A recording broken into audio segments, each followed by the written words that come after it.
Now, these are scary times. You don't really know what's going to get you first, the Novichok or the cyber attack or Boris's vocabulary. And if you try to research the dangers online, then your every digital step is tracked by the likes of Facebook and Google, who hoover up all your proclivities, then pass the data on to folks selling you everything from marmalade to bread and circuses. The reason so much is apparently free in the digital world is because you are the product. Not a lot of people know that, but more do now after it was revealed that a UK-based company, Cambridge Analytica, was hired by the Trump 2016 campaign to target bespoke messages at millions of American voters based on reams of data about them harvested from Facebook. It was called Project Alamo, and like the old Texan fort, the whole caboodle could be about to crumble. Politicians are baying for Facebook's blood. So is old media, which of course has lost so much ad revenue to the likes of Facebook. Folks are deleting Facebook from their mobiles. Left-wing activist Paul Mason has even called for Facebook to be taken under state ownership, leading one wit to accuse him of wanting to nationalise the memes of production. But is it really such a scandal?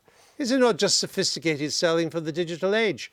Is it any different from what the Obama campaign did in 2008 and again in 2012, or Hillary Clinton in 2016, or the Leave campaign in 2016, or Labour in 2017? Jamie Bartlett is a journalist who knows a lot about digital technology. This is his take of the week.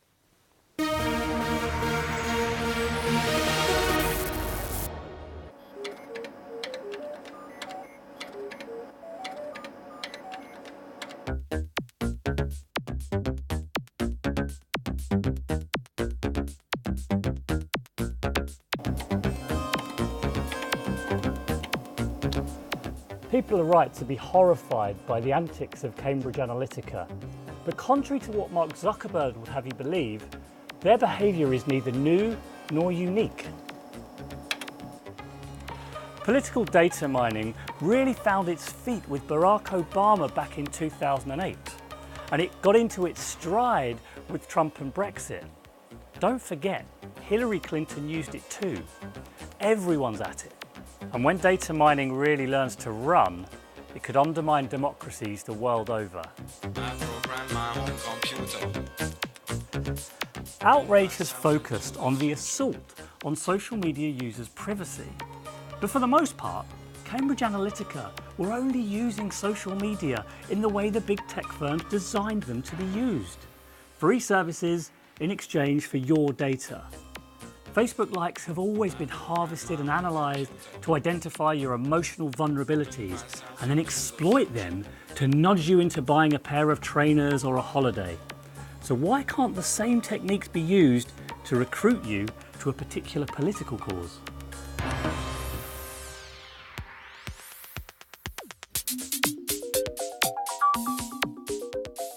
Wave after wave of data collection, analysis and targeting harms our democracy because it means we're subject to subtle forms of manipulation and control.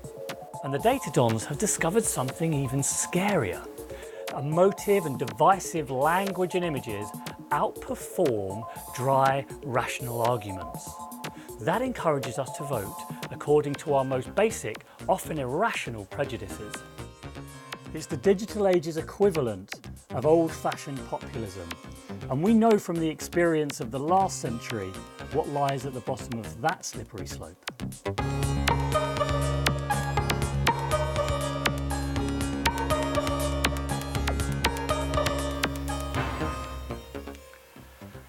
This is the tragic irony of the age of big tech. It was once assumed that the internet would make politics hyper-rational, that people would make informed decisions on the basis of an abundance of information. But the opposite has happened. We're constantly distracted, addicted, manipulated, and angry. But the worst is yet to come. Mark Zuckerberg hasn't reacted to the Cambridge Analytica scandal by promising to stop data harvesting, he's just promised to do it better. But when artificial intelligence really gets into its stride, our democracies will be undermined in new and unexpectedly sophisticated ways. We need to act now before it's too late. And our thanks to the National Museum of Computing at Bletchley. Jamie Bartlett joins us now. So digital campaigning attempts to pull at people's heartstrings. What's new about that? Well, nothing's new about that. That's what politics has always been about. But this is like a combination of using emotive messages, but on a massive scale and in a way that is so perfectly targeted at individual users, to individuals, which, you know, that creates all sorts of other problems. Like it can be very difficult for regulators or even other people to know what each of us is receiving. And if we have a perfectly tailored and targeted message directed at our inner thoughts and feelings, but nobody else sees it, it's very hard for us to engage, I suppose, in this broader public debate. We just have millions of private little debates. You're saying it atomises politics? I think it does atomise politics, and that really worries me, because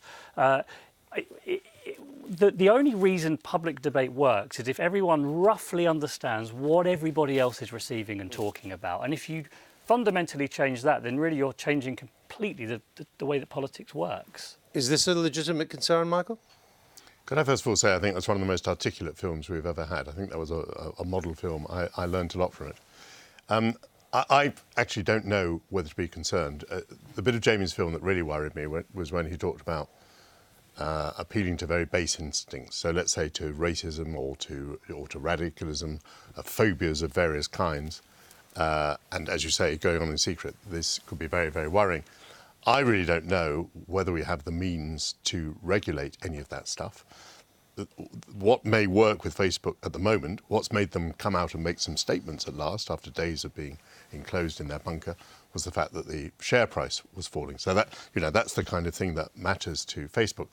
I don't know whether this is going to open up a new era where governments, in a concerted way, get to grips with these giants, or whether this is like railing against wireless and television early in the 20th century.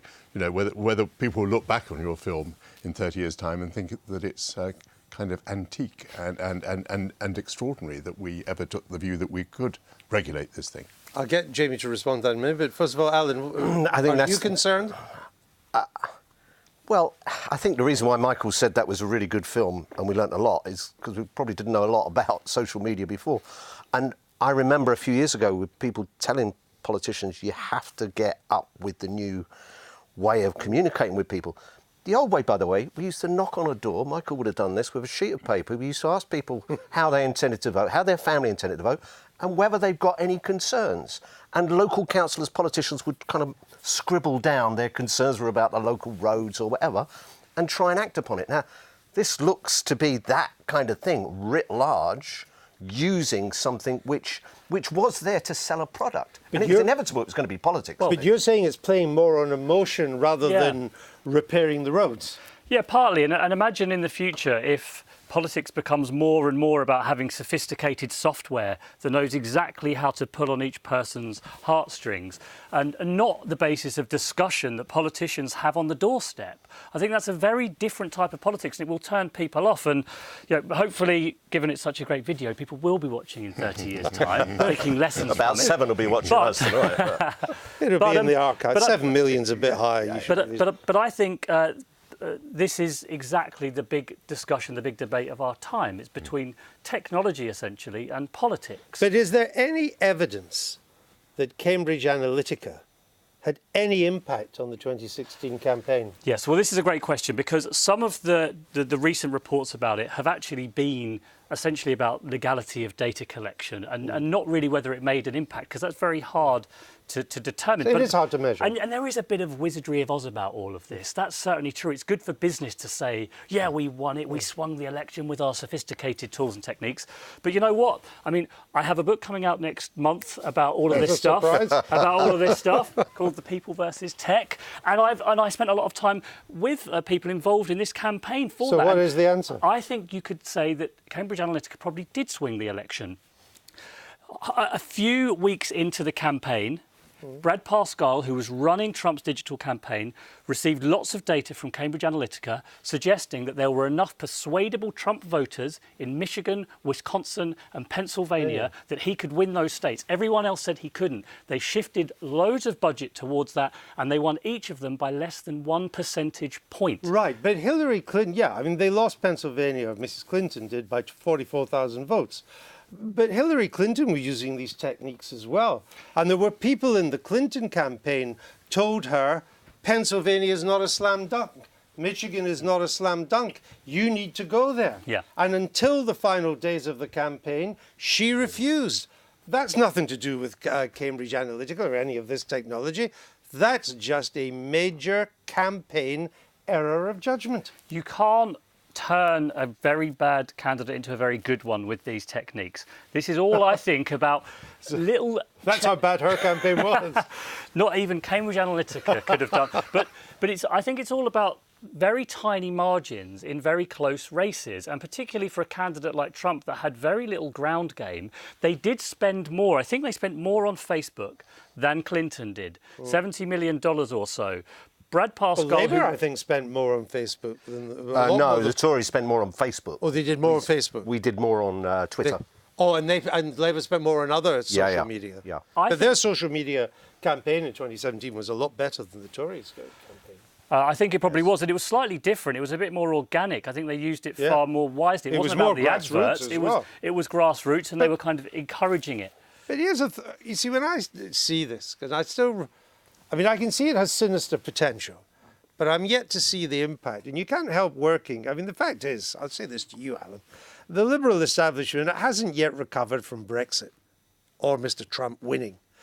And it needs to think that voters were kind of brainwashed in some way, manipulated in some way to come to these crazy results. That's their there might be an element of that. I mean, Jamie made the point about Obama. When Obama used it, you didn't hear too much concern about it because Trump won. So I think there is an element of that. And I think the other thing that I'm worried about is what is the regulation? What kind of regulation are we going to introduce? Are we going to kill off something that has a lot of value for people and a lot of potential because of a kind of passing sense of panic associated with Cambridge Analytica? We don't want to throw it. We don't want to throw it all out. And but it will be. I mean, it's going to be regulated in some way now, isn't it? There has to be more regulation. I think that's right or wrong. For sure. That's going to happen. Yes, and there's the political pressure and there's the public pressure for it. This feels like a bit of a tipping point. Yes. Some of that might be down to consumer choices. People talk about nationalising Facebook. Stuff like that's not going to work. But consumers, well, it's not going to happen, whether it would work or not. But consumers, how is US Congress going to agree to that? How on earth would it work at all? And then the government would have all our data, so that would be fine. Well, yes, but the public pressure. I mean, people can start using different social media platforms, ones that don't trade on our data, and I can imagine people can use alternatives to Google to do that now. They're not quite as good yet, but this is the weird thing. You need people to use them for them to get better.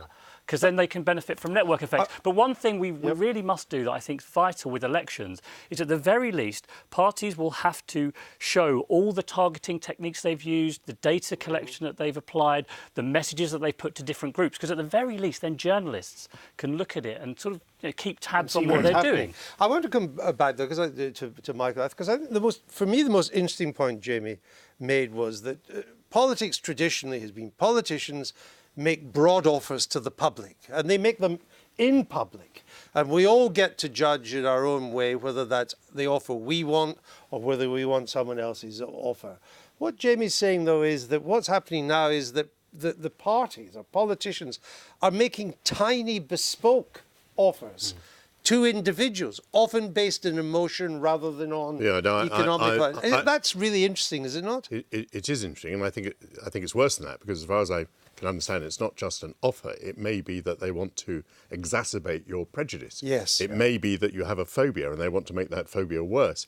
It may be that they want to just put you off a candidate or make you believe that a particular anger that you're feeling is an anger that's shared by a candidate. So all of that is pretty unhealthy stuff. Yes. I think I agree that it's probably a tipping point. I mean, Jamie has said today that this is now the lead issue of our generation. I think more people are going to believe that this evening than had believed it before.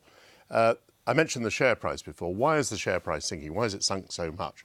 Because clearly the market thinks that regulation is coming. Yes. And you know, the market generally gets that sort of And thing that some right. consumers will vote with their feet, as they are. Yeah, and a consumer can choose to pay for digital media and then not have to pay All through this- having their data sequestered. Right. We'll have to leave there. Give me the name of the book again, Jane. It's called, thank you, it's called The People versus Tech. We've actually pulled it forward a few weeks because it feels like it's trying to explain this issue. You've got to be on time. Absolutely. This is highly micro-targeted seize book. the time, as the famous activist This once said in channel the didn't used 60s. to have advertising. Jamie, thank you very much.